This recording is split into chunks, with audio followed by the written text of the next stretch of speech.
वर्ष नवे आले, कारण हर्षाला झाले. नवीन वर्ष, न्यू इयर, नया साल. नवीन, नया, न्यू हा शब्द लहान थोर सर्वांनाच आवडणारा, ओढ लावणारा व आकर्षित करणारा शब्द आहे. जुनं ते सोनं असे म्हणणाऱ्यांच्या मनात देखील नवीन हा शब्द हमखास कुतूहल जागृत करतो, यात तिळमात्र शंका नाही. तेव्हा आपणा सर्वांना या नवीन वर्षाच्या हार्दिक शुभेच्छा. वर्ल्ड हेल्थ ऑर्गनायझेशन यांच्या माहितीनुसार जगात प्रत्येक सेकंदाला 2 माणसे मरण पावतात म्हणे. याचा अर्थ असा की काल 31 डिसेंबरला जवळपास 1,72,000 लोक आता हा नवीन दिवस पाहू शकली नाहीत व ह्या नवीन वर्षात प्रवेश करू शकली नाहीत. ही खरोखर दुःखाचीच बाब आहे. म्हणून आज आपण देवाला लाखो धन्यवाद द्यायला हवेत, कारण केवळ त्याच्याच कृपेने आपल्याला अजून एक नवीन दिवस व नवीन वर्ष भेट स्वरूप मिळाले आहे.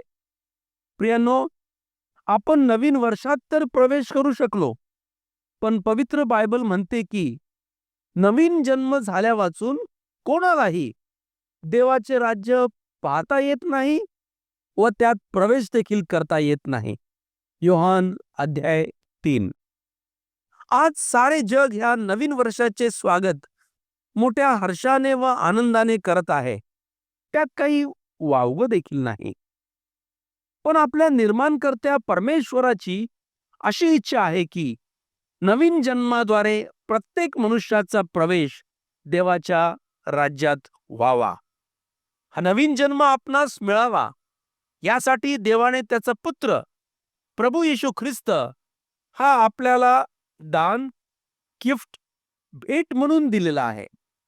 2 करिंथ 9 आणि 15 मध्ये असं लिहिलेलं आहे, देवाच्या अवर्णनीय दानाबद्दल त्याची स्तुती हो.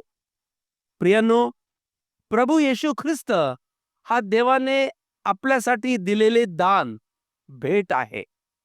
प्रियांनो, आज भेटवस्तूंचे आदान प्रदान केले जाते, तेव्हा देवाने आपल्याला येशू ख्रिस्त हा अशी भेट, असे दान दिले आहे जो अवर्णनीय आहे, अतुलनीय आहे, अनमोल आहे, असामान्य आहे, अद्वितीय आहे. हे लक्षात ठेवूया. तर चला श्रोते हो, नवीन वर्षाच्या ह्या नवीन दिवसाप्रमाणे देवाने आपल्याला दिलेल्या ह्या भेटीचा स्वीकारही अगदी आनंदाने करूया व प्रभू येशू ख्रिस्तावरील विश्वासाने मिळणाऱ्या नवीन जन्माद्वारे देवाच्या व स्वर्गाच्या राज्यात आपला प्रवेश करण्यास तयार होऊया. असे करण्यास प्रभू आपले सहाय्य करो. आमेन.